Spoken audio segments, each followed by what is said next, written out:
두 번째, 훈련 실시입니다. 훈련 실시는 중앙, 시도, 시군구, 공공기관의 차이가 있습니다. 이번 파트는 공공기관입니다. 공공기관 훈련 지표입니다. 공공기관 훈련 지표도 훈련 기획 및 설계, 훈련 실시, 훈련 완료의 3단계로 이루어지고 있습니다.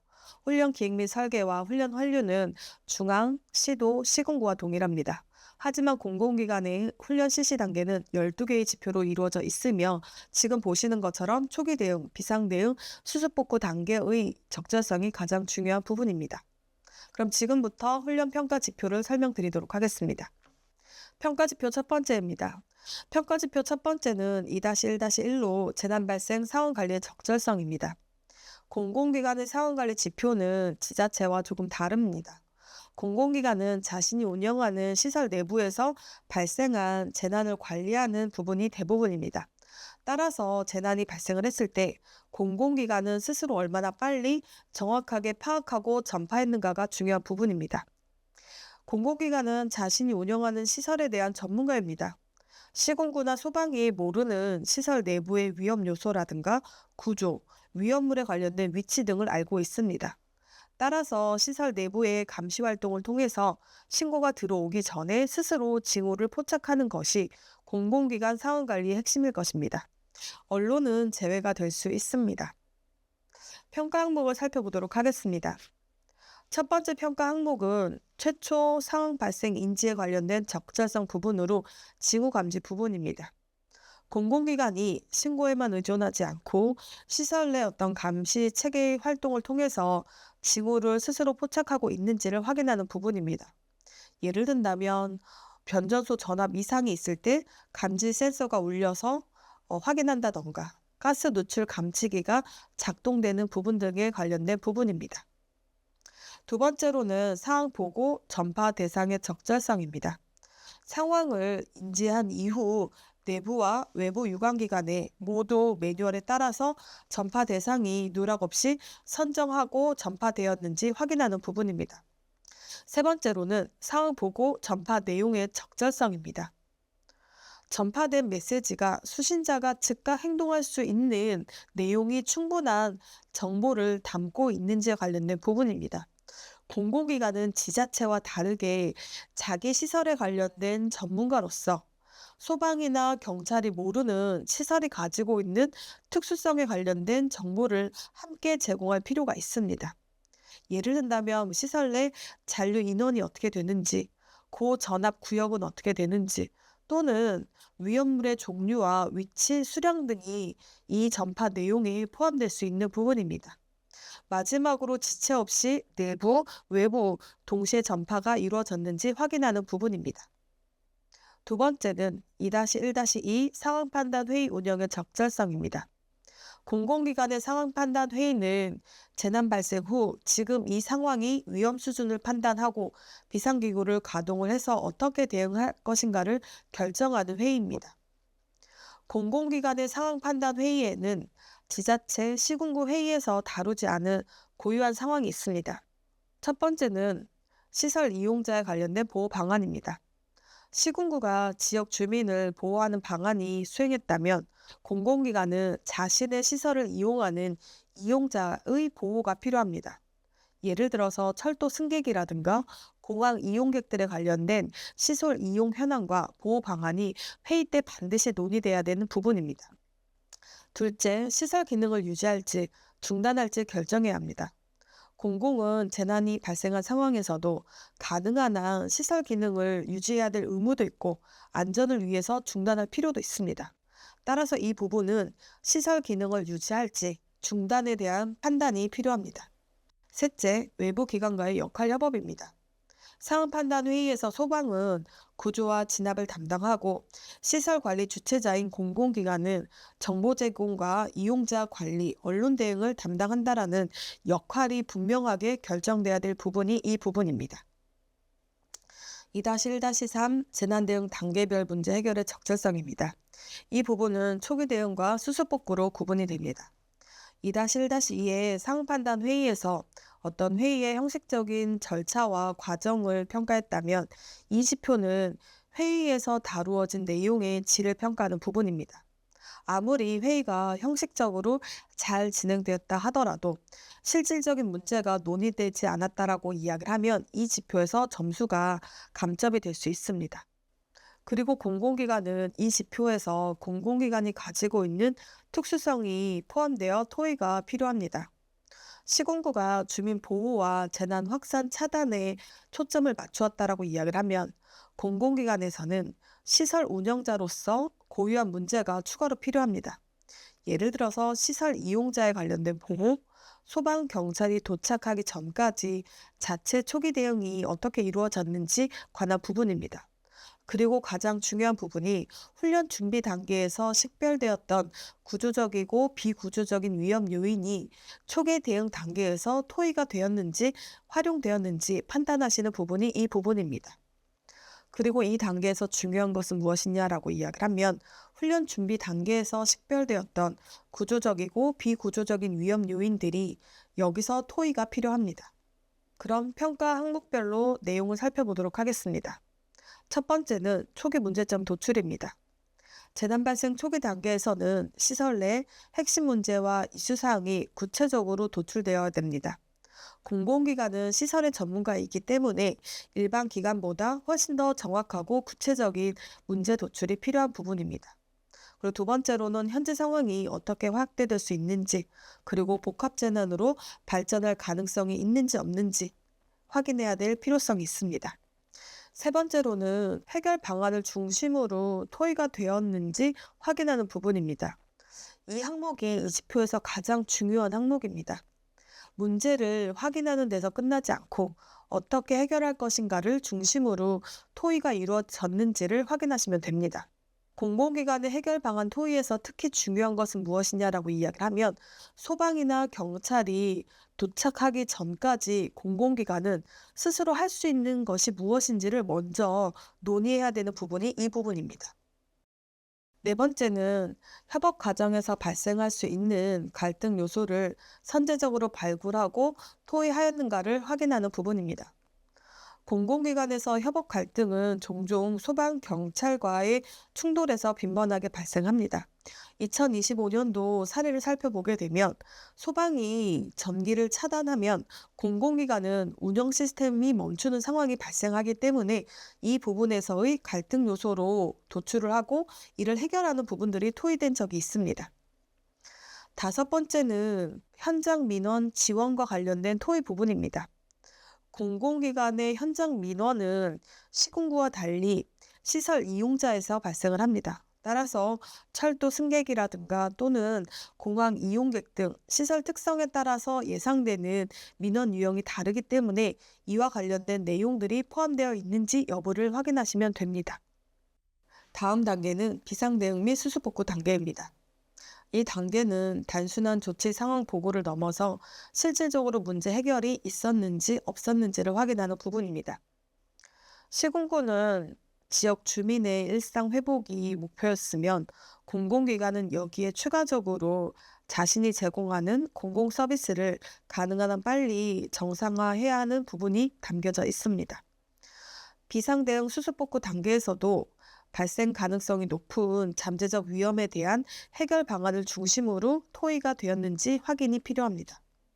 그리고 초기 대응 단계와는 달리 어느 정도 상황이 파악된 상태입니다.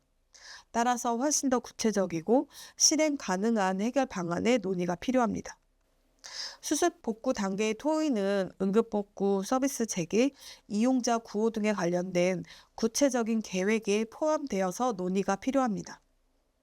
시설 응급복구 계획에 관련된 부분은 복구에 관련된 우선순위라든가 단계별 복구 완료 목표 시간, 서비스가 부분적으로 재개가 가능한 시점 등이 포함될 필요성이 있습니다. 또한 공공기관의 이용자 구호는 시군구의 이제 및 구호는 조금 다릅니다.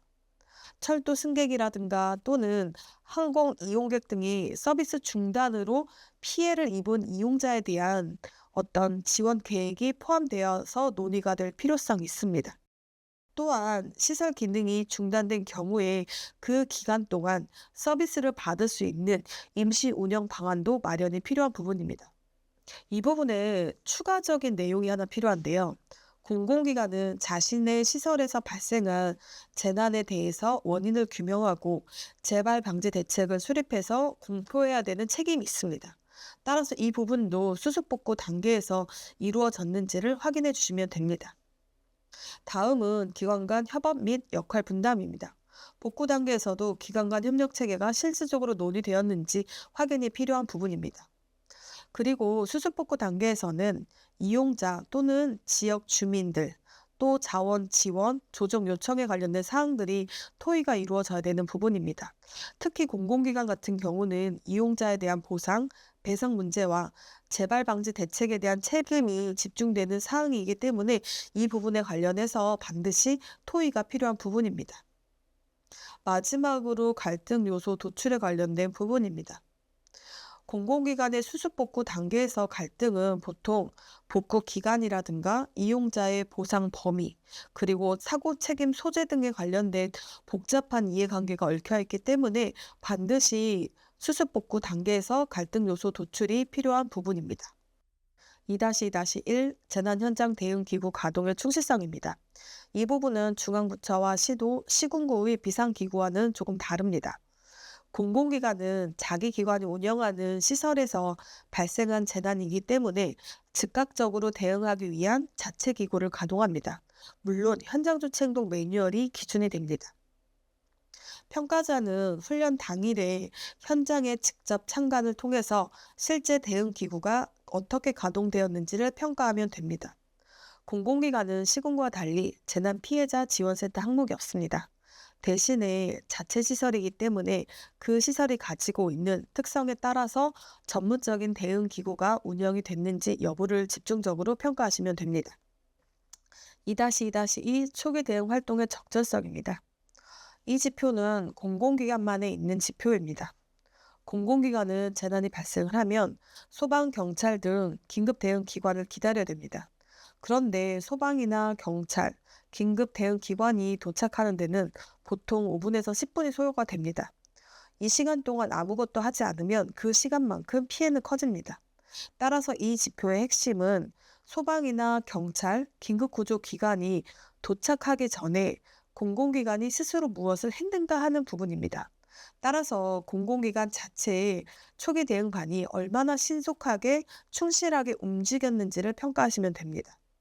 소방 경찰이 도착한 시점에 만약에 현장이 아직 혼란한 상태이고 부상자 위치도 파악되지 않았고 이용자 대피도 이루어지지 않았다라고 이야기를 하게 되면 실제 긴급구조 기관이 현장에 도착한다 해도 대응의 효율이 떨어질 가능성이 높습니다. 따라서 공공기관의 초기 대응은 자체 피해의 최소화뿐만 아니라 긴급구조 기관이 대응을 잘할 수 있도록 미리 준비하는 역할을 수행하는 부분입니다. 공공기관은 기관의 유형에 따라서 초기 대응 내용이 크게 달라집니다. 단순히 대피 요도를 넘어서 해당 시설이 가지고 있는 특성에 맞는 전문적인 초기 대응 방제 활동도 요구가 되고 있습니다. 가스공사 같은 경우는 가스 밸브를 차단한다던가 점화원을 제거한다던가 이런 부분들이 실제 공공기관이 가지고 있는 특수성입니다. 평가 항목 중에 가장 중요한 부분은 현장 출동 및 인명 대피에 관련된 부분입니다. 재난 상황이 접수된 후에 지체 없이 초기 대응반은 현장에 출동합니다. 그리고 소방이 도착하기 전에 주도적으로 인명 대피 유도 활동을 수행해야 합니다. 이 항목에서 가장 중요한 부분은 무엇이냐라고 이야기하면 소방이 도착하기 전이라고 하는 전제 조건입니다. 반드시 매뉴얼상 규정되어 있는 초기 방제 활동이 누락 없이 신속하게 수행되었는지를 평가하면 됩니다. 그리고 행동 매뉴얼에 명시되어 있는 구조 또는 구급 지원 활동에 관련된 수행입니다. 소방이나 경찰, 긴급구조 기관이 도착하기 전까지 부상자를 방치해서는 안 됩니다. 매뉴얼상 공공기관이 수행해야 될 구조 구급 활동에 관련된 사항은 다음과 같습니다. 환자 이송로 확보로 응급 차량이 현장에 진입할 수 있도록 진입로를 통제한다던가 유도를 하는 부분입니다. 또한 고립자의 위치 정보를 파악을 통해서 실제 소방이 도착하면 즉시 알려줄 수 있는 정보를 확인하는 부분들도 이 부분에 해당되는 부분입니다. 2-2-3 비상 대응 활동의 적절성입니다. 2-2-2가 초기 대응 단계로서 소방이나 경찰이 도착하기 전 활동이었으면 2-2-3은 소방과 경찰과 함께 본격적으로 재난을 대응하는 단계입니다. 비상 대응 단계의 공공기관 역할입니다. 매뉴얼에 명시되어 있는 자체 방제 활동을 수행을 해야 합니다. 그리고 두 번째로는 자체 역량을 초과하는 부분에 있어서는 반드시 유관기관에 요청하는 활동이 필요합니다. 마지막으로 추가 피해를 막기 위한 시설물의 안전 상태를 진단하고 응급조치를 시행하는 활동이 필요합니다. 2-2-4 수습복구 활동의 적절성입니다. 수습복구 단계는 재난 대응의 마지막 단계입니다. 초기 대응의 목표는 인명구조, 비상 대응은 확산을 막는 것이라면 수습복구는 일상으로 돌아가는 활동입니다. 20%는 공공기관이 가지는 고유한 책임을 평가하는 부분입니다. 따라서 네 가지 활동이 반드시 필요합니다. 첫 번째로 재난 현장의 잔재물을 안전하게 제거하여 추가 사고의 위험을 제거하는 활동입니다. 두 번째로는 시설물 피해 조사 및 안전 진단으로서 피해 규모를 정확하게 조사하고 진단하는 부분입니다. 세 번째로는 최단 시간 내에 회복하고 복구 결과를 지휘부에 정확하게 보고하는 활동입니다. 마지막으로 사고조사 결과를 언론에 보도하고 이를 통해서 재난의 원인, 피해 규모, 향후 대책을 국민들에게 투명하게 공개하는 내용입니다. 2-2-5 재난 대응 동원 자원의 적절성입니다. 20표는 시군구의 동원 자원 지표와 동일한 관점이지만 공공기관은 3점으로 배점이 낮습니다. 그 이유는 공공기관의 자원 동원이 시군구보다 규모가 작고 범위가 한정적이기 때문입니다. 배점이 낮다고 해서 중요하지 않은 것은 아닙니다. 공공기관의 자원 동원은 시군구에는 없는 고유한 특성이 있습니다.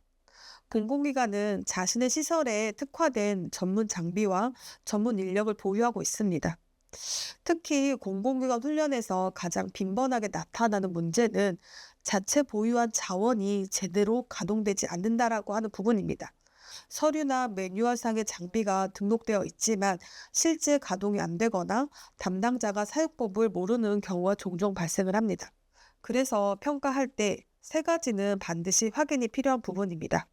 동원된 자원의 종류와 수량이 산출 근거가 명확하게 있는지, 관행적으로 동원한 것인지 아니면 재난 규모에 따라서 계산한 결과가 명확하게 있는지 없는지를 판단하는 부분입니다. 두 번째로는 자체 전문 자원이 실제로 작동 가능한 상태에서 투입이 되었는지, 서류상으로만 존재하는 부분은 없는지 이 부분을 확인하는 부분이 필요합니다.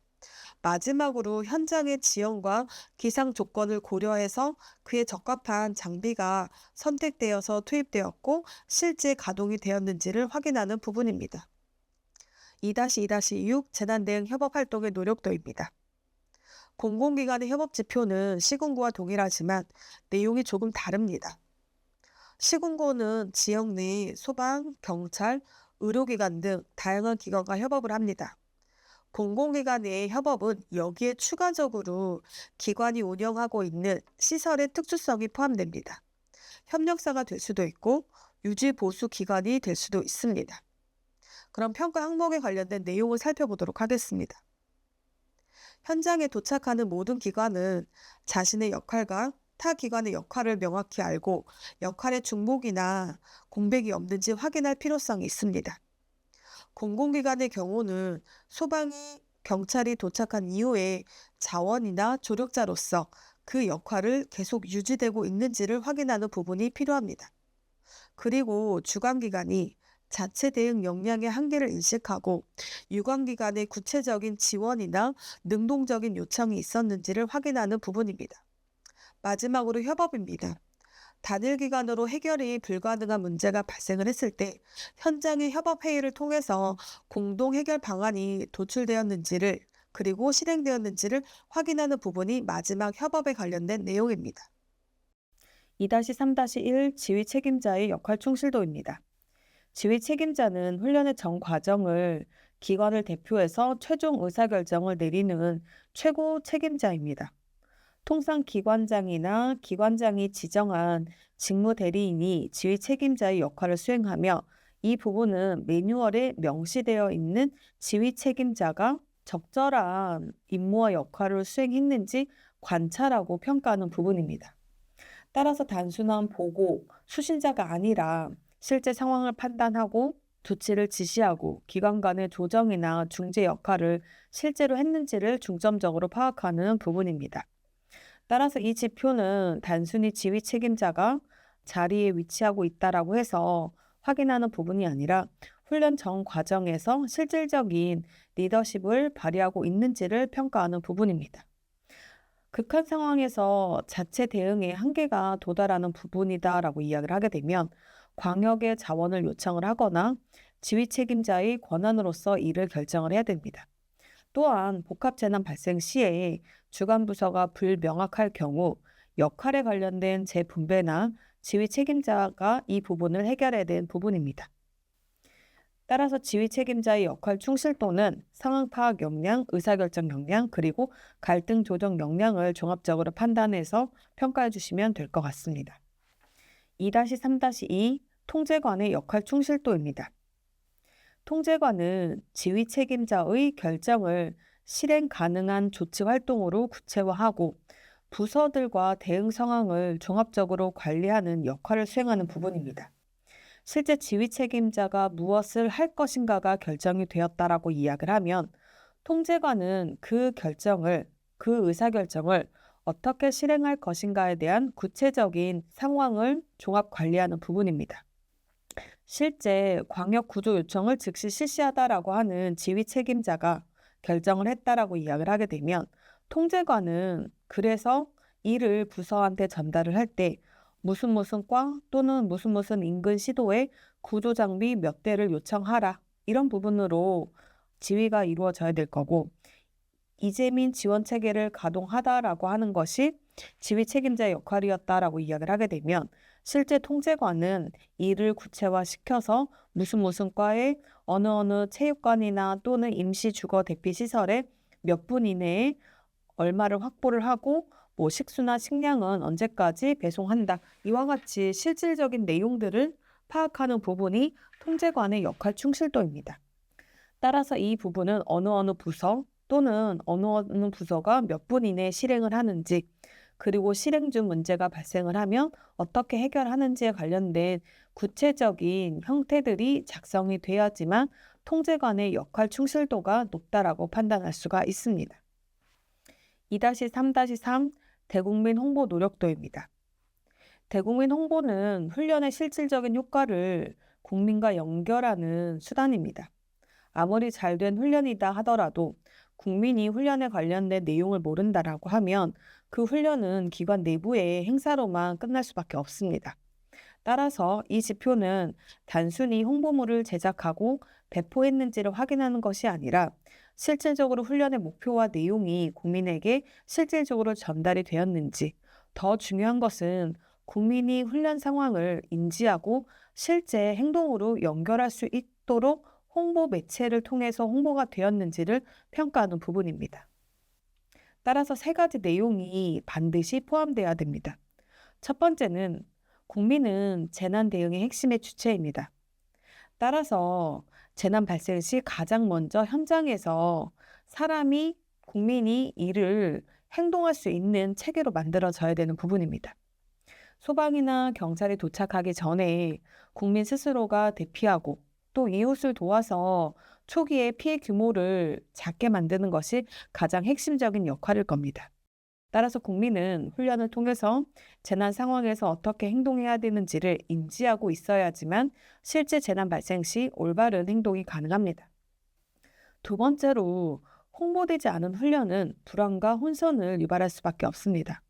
훈련 당일에 훈련 사실을 모르고 있는 국민이 사이렌 소리라든가 대규모 차량이 이동이 된다던가 또는 비상 방송이 목격되게 된다라고 이야기를 하게 되면 실제 재난이 발생한 것으로 오해를 할 수가 있습니다. 따라서 재난이 발생하기 전에 인지하는 것도 중요하긴 하지만 훈련 전, 이 훈련이 어떠한 훈련이고 이것은 가상 상황을 가정하고 있다라고 하는 것을 미리 알려주어야지만 불안과 혼선을 방지할 수가 있습니다. 세 번째로는 훈련 홍보는 평상시의 재난 대응 인식 제고의 노력입니다. 훈련은 저희가 1년에 한 번 이루어지지만 훈련 홍보는 국민들에게 재난과 안전과 관련된 관심을 환기시키고 단순히 훈련이 있다라고 이야기하는 것이 아니라 어떻게 행동해야 되는지를 반드시 함께 홍보가 돼야지만 인식 제고의 결정을 지을 수가 있는 겁니다. 따라서 이 부분은 홍보 계획이 사전에 얼마만큼 준비가 되었는지, 홍보 내용이 전년과 비교했을 때 개선이 되었는지, 중점 사항이 반영이 됐는지, 그리고 실제 매체 활용이 노력이다라고 이야기를 하게 되면 예를 든다면 전통적인 매체도 있겠지만 최근에 SNS라든가 유튜브를 통해서 실제 이 매체가 확산될 수 있는 전파가 큰 노력 매체를 통해서 얼마만큼 이루어졌는지를 판단하는 부분입니다. 그리고 세 번째는 참여 유도 노력이 있었는지 하는 부분입니다. 여러분들께서 이 홍보 노력도를 판단하실 때는 실제 기관에서 제공되어 있는 홍보물을 확인해 주시고 실제 과연 이 내용이 국민들에게 훈련하는 내용을 얼마만까지 행동할 수 있게까지 안내하고 있는지를 확인하셔야지만 홍보 노력이 종합적으로 판단할 수 있는 부분입니다. 2-3-4 국민 참여의 적절성입니다. 국민 참여의 적절성은 앞에서 보셨던 대국민 홍보 노력도와의 결과이자 완성본입니다. 홍보가 어떤 훈련을 전달하기 위한 선제적인 조건이었다라고 이야기를 하게 되면 국민 참여의 적절성은 이 지표를 완성하는 단계입니다. 따라서 이 부분에 있어서는 기획 단계에 국민 의견이 반영이 됐는지, 그리고 실시 단계에 국민들이 참여해서 활동을 했는지, 그리고 마지막에 훈련이 종료가 된 이후에 강평이나 또는 개선 과제 도출을 할 때 국민이 참여해서 구체적인 개선 의지가 있었는지를 확인하는 부분입니다. 국민의 참여 범위는 실제 훈련 장소와 또는 실제 이 건물이나 이 시설물이 국민들이나 시민들이 사용하는 건물이다라고 이야기를 하게 되면 반드시 참여가 필요한 부분인 거고요. 그리고 실제 참여를 통해서 국민들이 이 시설물을 이용을 하면서 어느 부분이 위험하다고 판단이 되는지를 확인을 해주셔야 되는 부분입니다. 따라서 국민 참여가 실제 재난 상황을 가정하게 능동적인 경험으로 이루어졌는지를 확인하려면 훈련 실시 단계에 단순히 참관이 아니라 능동적으로 참여한다 이 부분은 조력자 역할을 한다던가 또는 실제 대피 과정을 통해서 대피하는 모습을 보여준다던가 구체적인 역할을 수행해야지만 실시 단계에서의 역할을 실질적으로 수행했다라고 볼 수가 있는 부분입니다. 가장 좋은 건 마지막으로 강평까지 참여를 통해서 훈련을 통해서 국민들이 느꼈던 불편함, 문제점, 그리고 어느 부분이 개선이 돼야 되는지, 그리고 실질적으로 개선 과제가 어느 부분에 완료가 되었으면 좋겠는지를 확인하는 부분입니다. 그래서 훈련 후에 주민들을 대상으로 간단한 피드백을 조사한다던가, 피드백을 조사해보게 되면 대피 경로가 불명확했다던가, 아니면 방송 내용이 이해하기 어려웠다던가, 또는 이동 속도가 너무 빨랐다던가 이런 부분들을 확인할 수가 있거든요. 그럼 이런 부분들을 문제점으로 확인을 하고 개선 과제로 도출한 다음에 이를 매뉴얼이나 또는 다른 다양한 정책에 반영시킴으로써 국민과의 참여성이 높아졌다라고 판단할 수 있는 부분입니다.